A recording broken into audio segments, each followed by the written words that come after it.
Now, we've already explored the best aspects of this fantastic series, which, as you know, features one of my all-time favorite games, Suikoden II. However, it's time to flip the script and reveal the dark underbelly of these otherwise incredible games.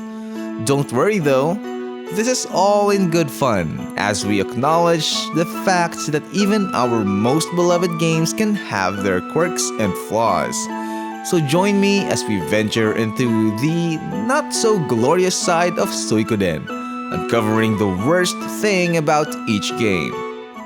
Suikoden. Starting with the original Suikoden. Its most significant drawback is the dated gameplay and mechanics, which can feel clunky by modern standards. The game's inventory management system can be troublesome, as players must constantly juggle items and equipment between characters. The encounter rate in a lot of areas can be frustratingly high, leading to frequent interruptions during exploration. The difficulty can be inconsistent, with sudden spikes that may require grinding. Lastly, while the game's 2D pixel graphics are charming, they are not the best during that time. Suikoden II. It's painful for me to nitpick on this masterpiece, but let's just do it. Similar to the first game, the encounter rate can feel excessive, leading to interruptions and frustration during exploration. The game's load times, particularly in the original PlayStation release, can be lengthy and disruptive to the overall experience.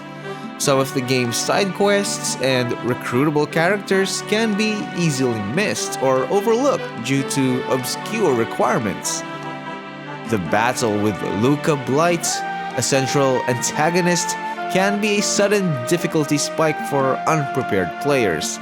Like me in my first playthrough as a kid, this guy kicked my ass in every way possible, which required me to start another playthrough. I learned the lesson then and there to always have more than 2 save slots. Suikoden III. Regarding Suikoden III, one major criticism is its relatively slow start, which can make it difficult for some players to become invested in the game's story. The game's transition to 3D graphics can feel jarring for fans of the earlier 2D entries, and some may argue that the art style suffers as a result. The battle system, while innovative, can be confusing and disorienting for newcomers due to the introduction of the pair and skill systems. The pacing of the game's story can be uneven, with long stretches of minimal narrative progression followed by rapid-fire story events. Lastly, while the game's soundtrack is generally well regarded, it does not measure up to earlier entries, and some tracks sounds a bit grating after extended play. Suikoden IV. When it comes to Suikoden IV, it has a very slow pace, much slower than the third installment, particularly in the first half, where you have to search for a specific rune cannon. This requires extensive sailing with few story developments, which can be a barrier to entry for some players. The seafaring exploration, while unique to the series, can feel tedious and time-consuming with long stretches of sailing between destinations. The random encounter rate is still frustratingly high, leading to frequent interruptions during both exploration and sailing.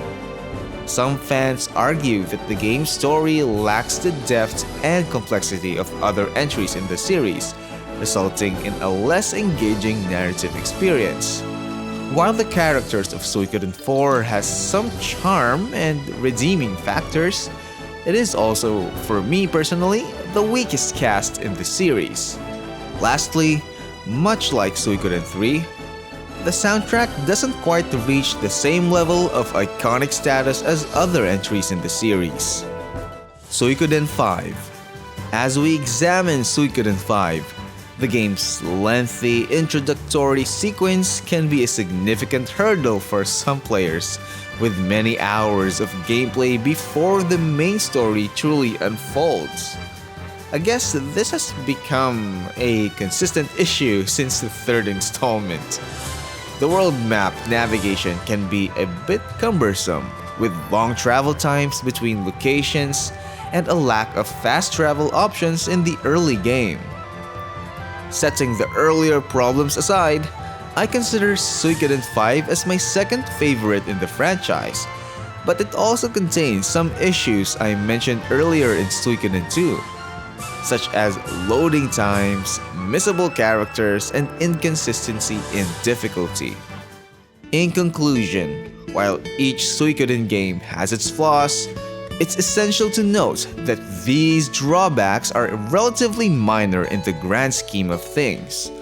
All the mainline Suikoden games are great and offer memorable experiences, rich narratives, and engaging gameplay.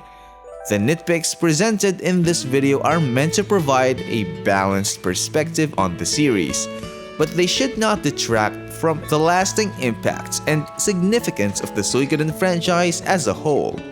If you liked this video, then why not check out our video, The Best Thing About Each Suikoden Game, since you can't watch this without watching the other.